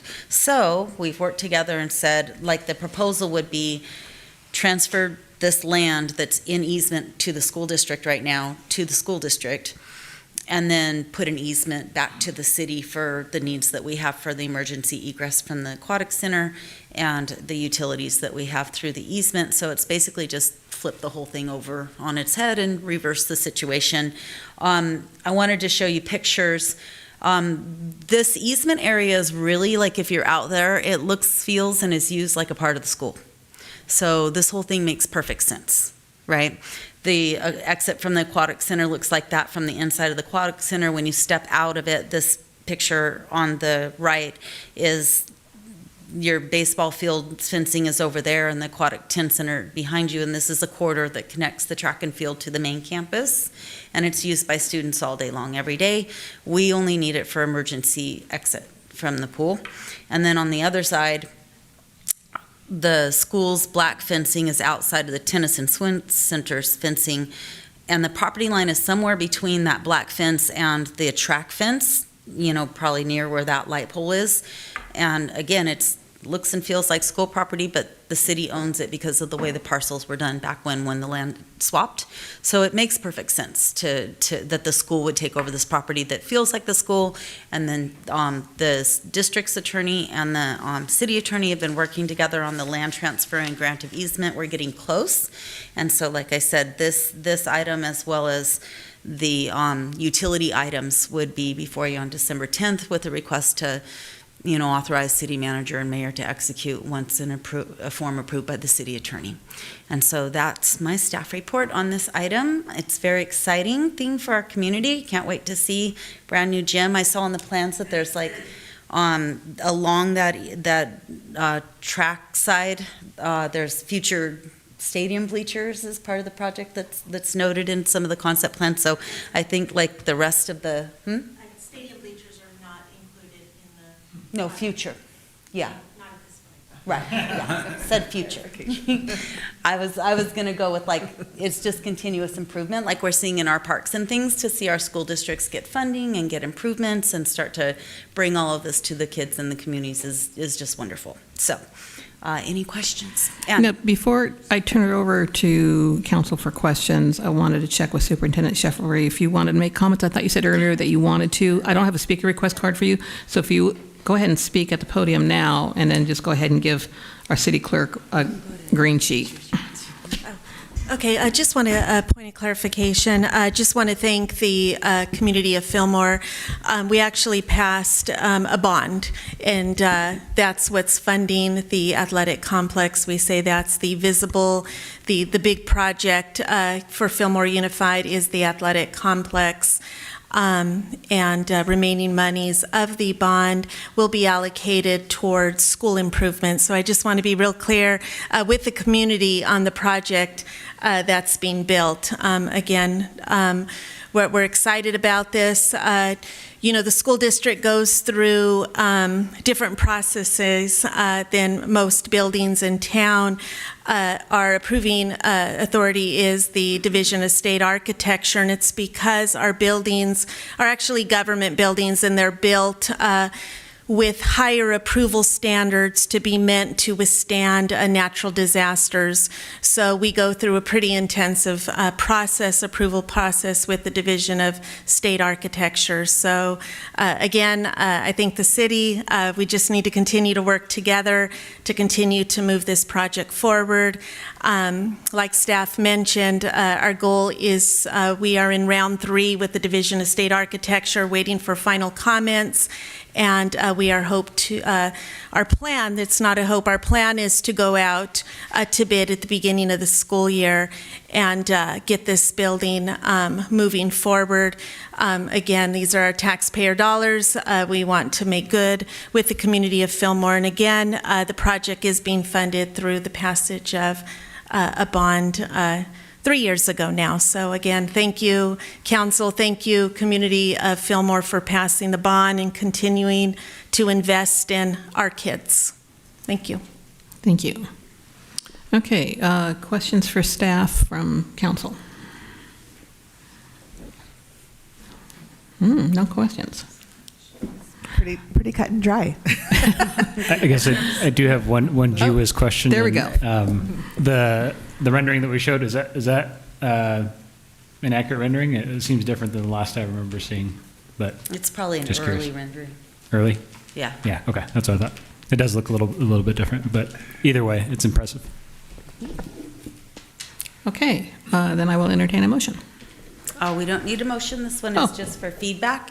Sounds like what I'm hearing is yes, let's go. Let's get this done, right? Bring it back up in December. Yes, and we'll bring it back in December, probably on consent so that because that's our big meeting. So thank you, guys. Thank you. Thank you. Thank you, Dr. Shefferly. Okay, so next we have item 10E, and this is a consideration of approval of memorandum of understanding between the City of Fillmore and Fillmore Professional Firefighter Association, Local 5382, covering the period of July 1, 24 through June 30th, 24. I'll turn it over to staff. Good evening, Mayor, staff, and residents of the City of Fillmore. Tonight, I would like to request City Council the adoption of Resolution 244032, which is approving a Memorandum of Understanding, or MOU, between the City of Fillmore and the Fillmore Professional Firefighters Association. I will be referring to them as IFFF Local 5382. The MOU is a 3-year period, beginning July 1st of this year and going through June 30th of 2027. Just to give you a little bit of background, we initiated the process back in December of 2022 when IAFF Local 5382 petitioned to be recognized as an employee organization. We currently have 5 full-time staff members that are part of this recognized organization, 3 fire chiefs and 2 fire engineers. We subsidize the help with the fire department. It will continue being a reserve department as well. We pride ourselves of being able to provide training to upcoming firefighters. Some of them do end up becoming full-time staff members for our community. Others do end up moving on to other fire departments, but that model will still continue. In January of 2023, the city received final documentation which allowed us to be able to process with the California Employment Relations Board, referred as PERB. So we went ahead and submitted all the paperwork to the state. The state took about 6 months to review everything, and in June of 2023, the city received formal recognition from PERB notifying us that they had accepted the petition. Since then, from July 2023 through October of this year, we have engaged in multiple negotiation sessions with both parties, the city and the Local 5382. And I'm happy to report that we were able to reach an agreement, and that is the MOU that you have in front of you tonight. Since it's the very first MOU, I wanted to make sure that you all understood what you were approving and what the terms and conditions of the MOU will be.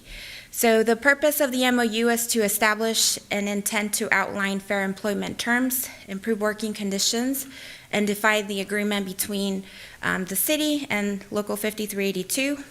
It also outlines management rights, which reserves all inherent management rights for the city, including determining services, staffing, work assignments, while acknowledging the union's rights and the right to negotiate at any time.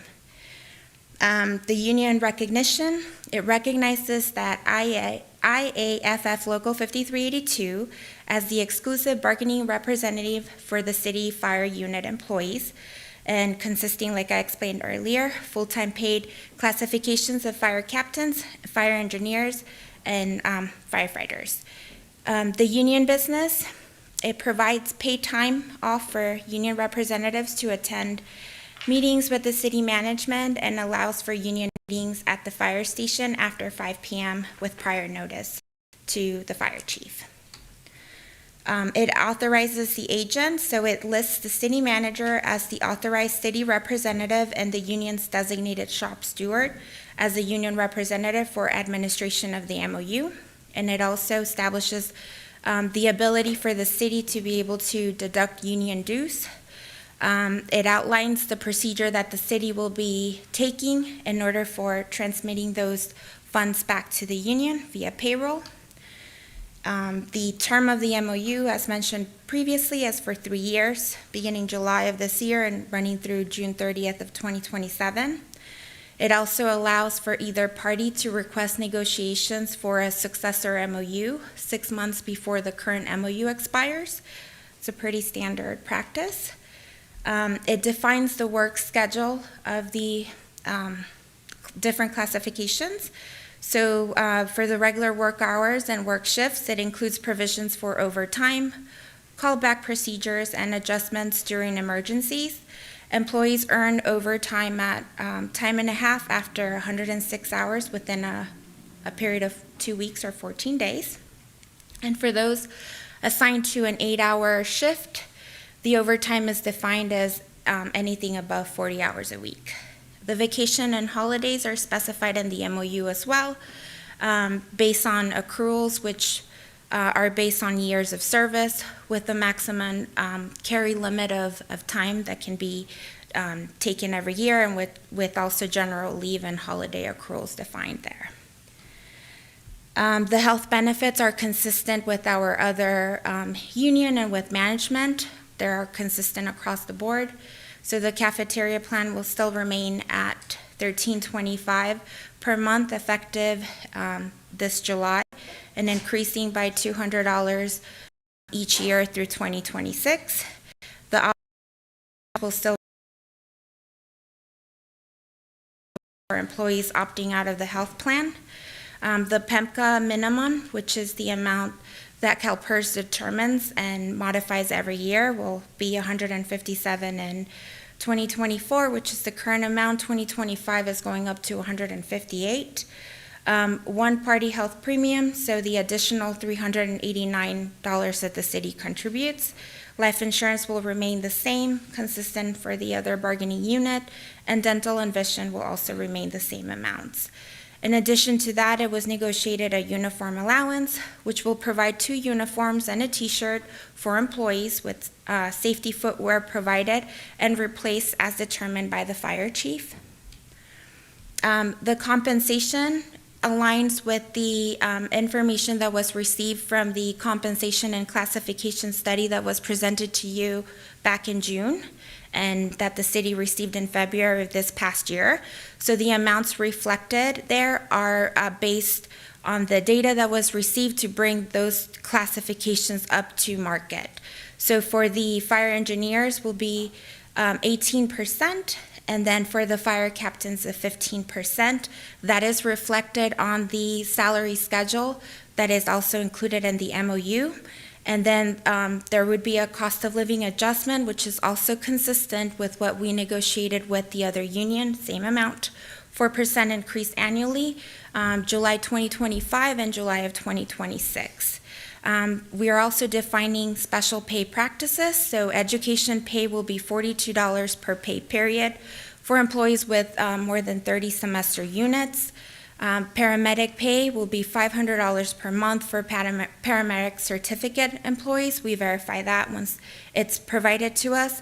And there'll be an out-of-class pay, which is also consistent with the practices from the city whenever someone is doing out-of-class pay for temporary assignments of 5% after 5 consecutive days. So that is something that has been already in place, part of our personnel rules and employee handbook. We're just making sure that it transfers to the MOU as well. Health and safety, it outlines the employee's rights to report any unsafe conditions and the city responsibilities to provide necessary safety equipment and medical services when handling toxic materials. And it also confirms the applicability of the city's personnel rules with amendments subject to a meet and confirm with the union.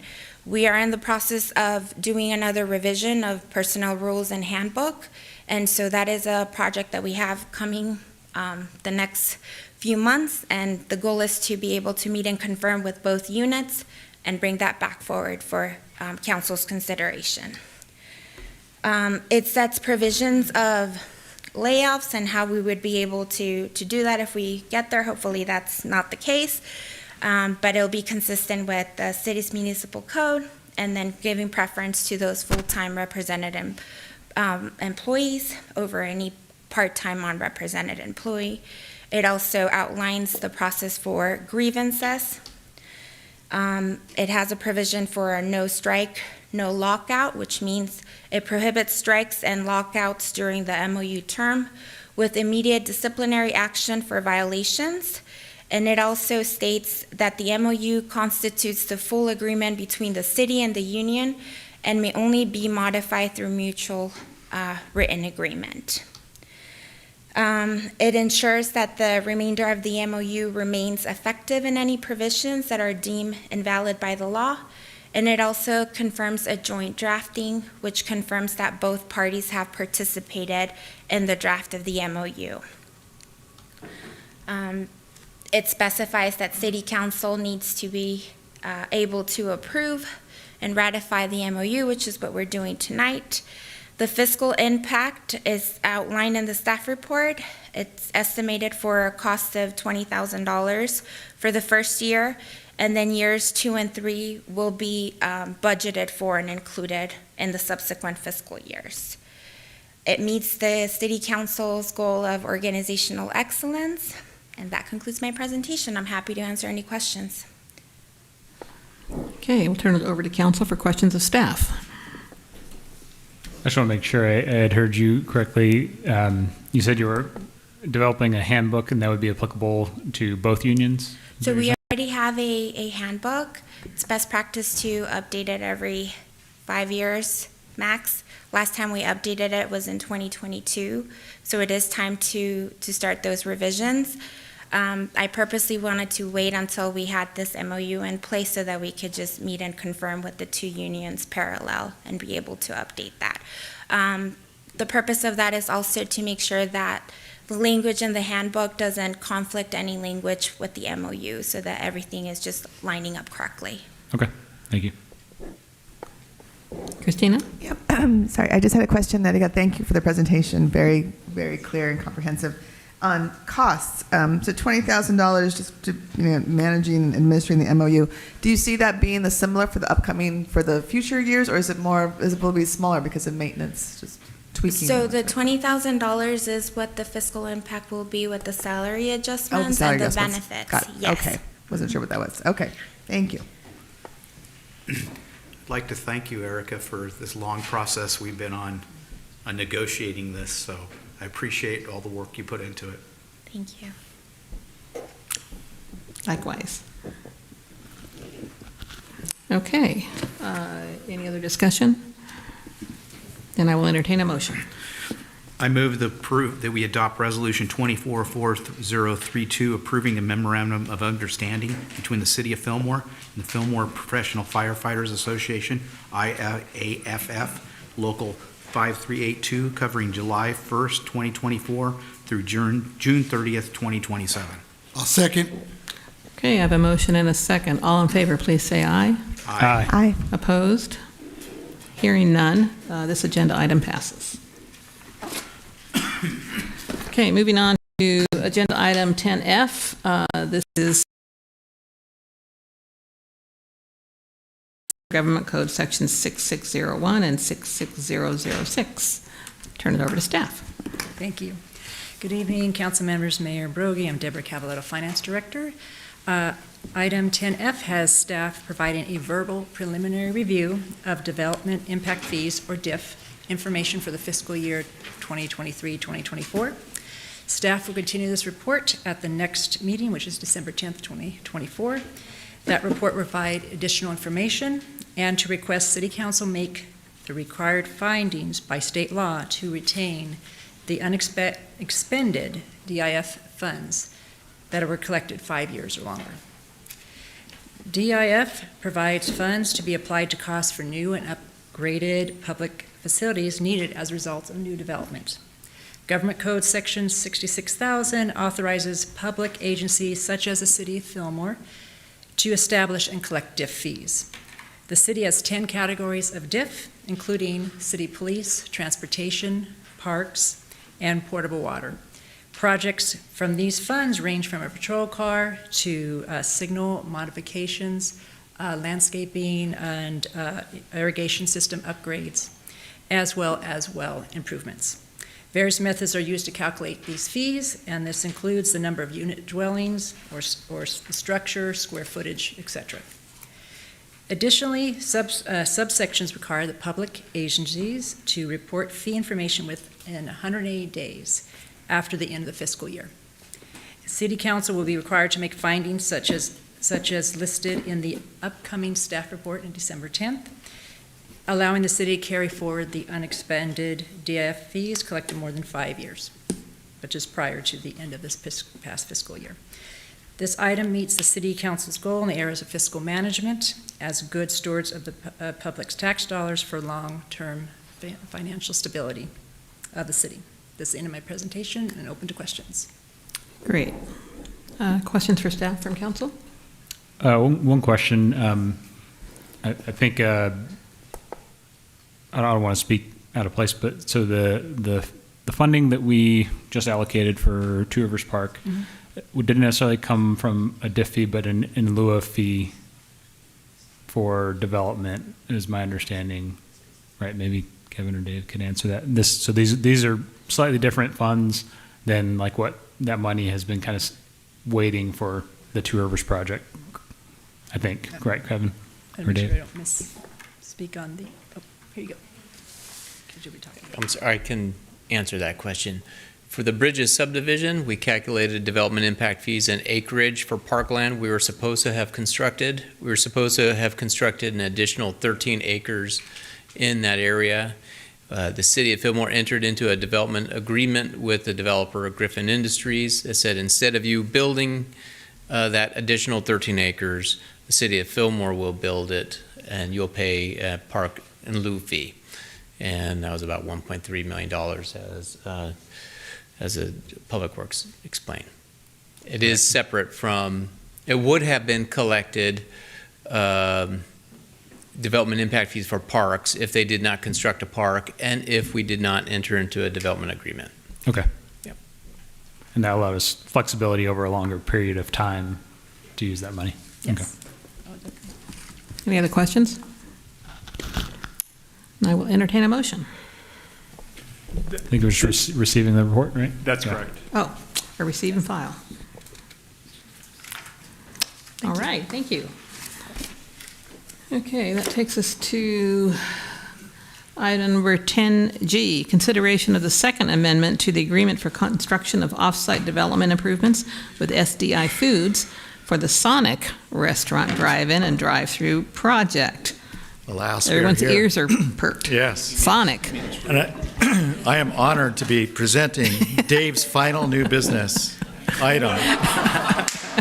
And If it ever gets. he was here a long time, but not quite long enough to see Sonic. He'll be back for it, though.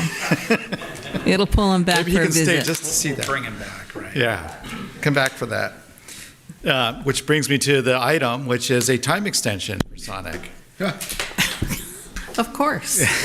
But of course, they need a 1 year, well, they need a time extension. We're giving them 1 year to do the public improvements. The public improvements occur along the sidewalks, curbs, gutters, landscaping, driveway connections, connections to sewer, water, hydrants, et cetera. That's where they've been working the past 10 months. And this time extension would give them 1 more year to that public improvements agreement till end of November 2025. We hope it's done a lot sooner than that, but we're giving them a year. Some of the things that have delayed them, as we understand, we don't manage their construction. We just wait to be called to do the building inspections. But we understand their delays have been with moving a power pole in the alley, and with getting some Caltrans connections with water, and they've made some changes to the plumbing to make their sewer connections. So it's predominantly been, the focus has been underground utilities and their pad. Once they get a hydrant in, which is along the highway, you'll start to see lumber. So that's about where they are right now, as we understand. A project that's moving along at a steady clip usually calls for an inspection once a week. And I think we've been called once in the past couple of months, 3 months. So we're hoping once they get past these undergrounds, we'll start to see some movement. Are they actually working on undergrounds now? They seem to be. We don't see a lot of activity, but they tell me that they are close to tapping in for the hydrant in the highway first week of December, something like that. Yeah. Okay. Yeah. Anything more? That's it. Okay. Well, let me tell you what staff's recommendation is.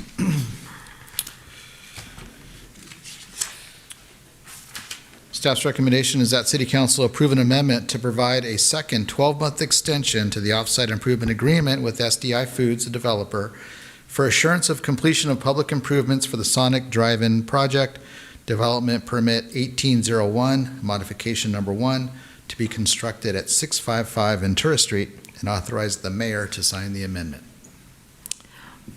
Okay, we'll turn it over to council for questions of staff, and I have one question. Is this not before planning? Why is it coming to council first? It's city property.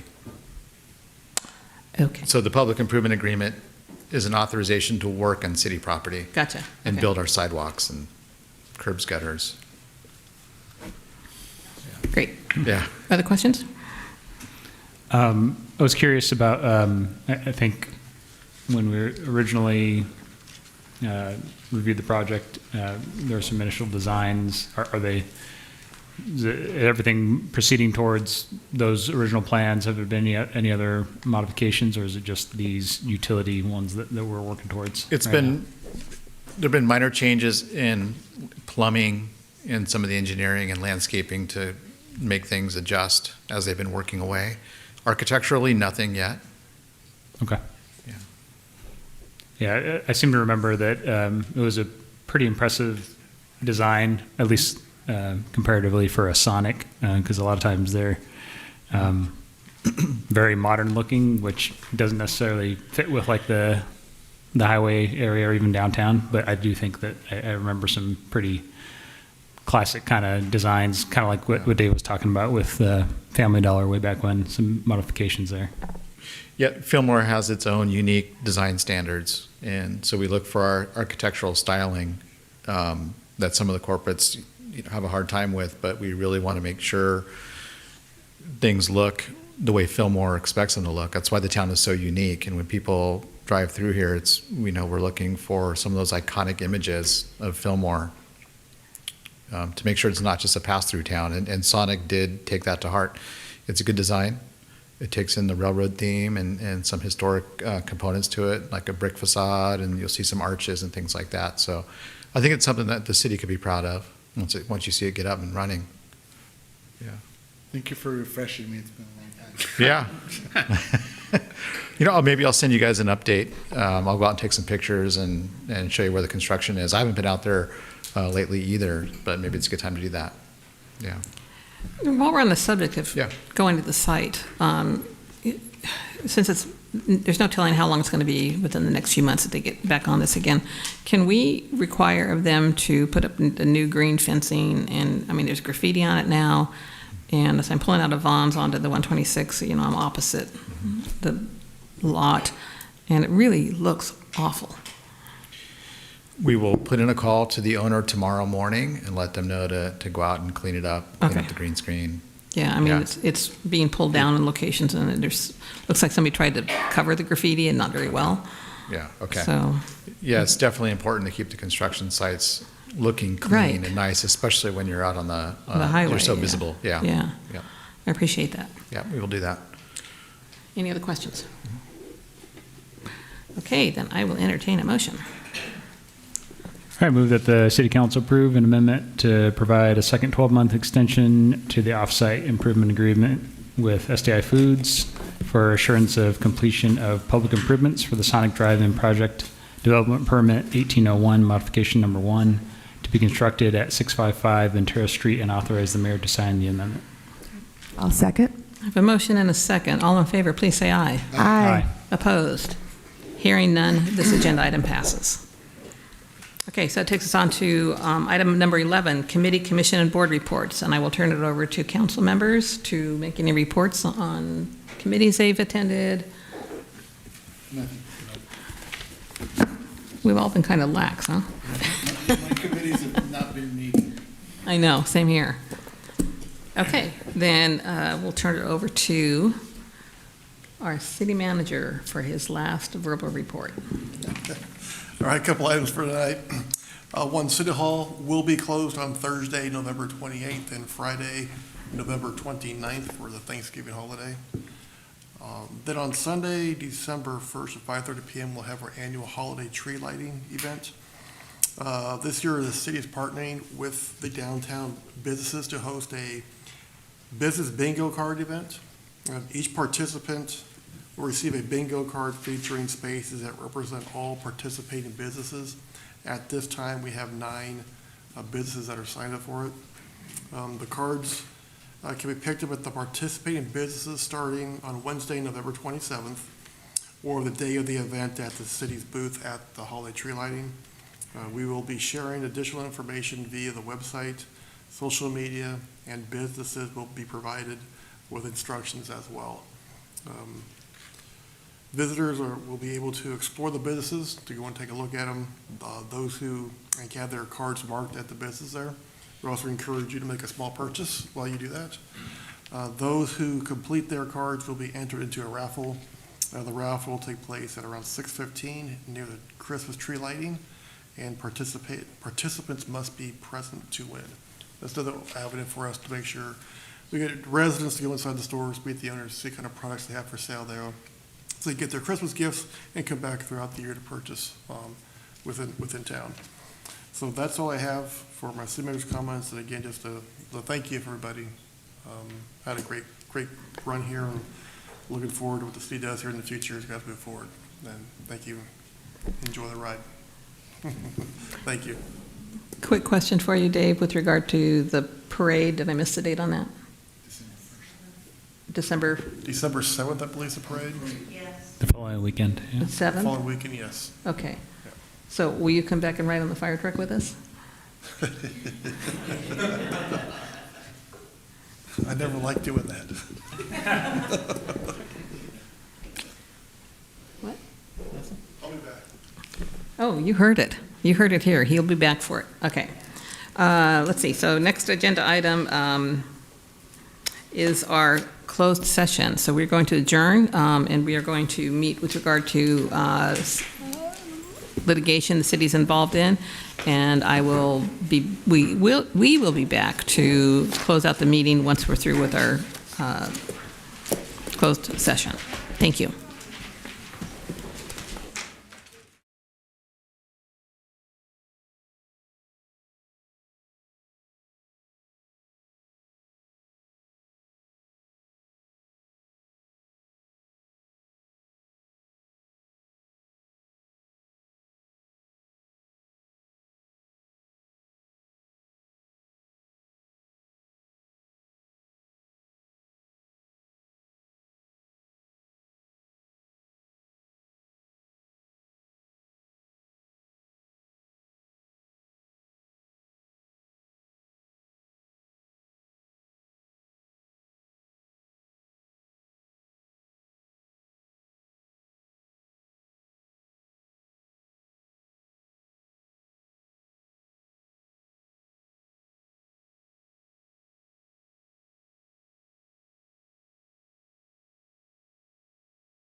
Convene our city council meeting. We've just concluded our closed session. The city council met in closed session to discuss one matter of existing litigation, a petition for local tax redistribution, case ID 301185, involving the Office of Tax Appeals in the matter of the appeal of the City of Fillmore et al. The city council, by unanimous vote, authorized filing a writ in this matter. And that's the conclusion. So I will now adjourn the meeting. Somebody help me out until next September. Thank you. Adjourn the meeting to December 10th. Everyone have a good evening. Thank you.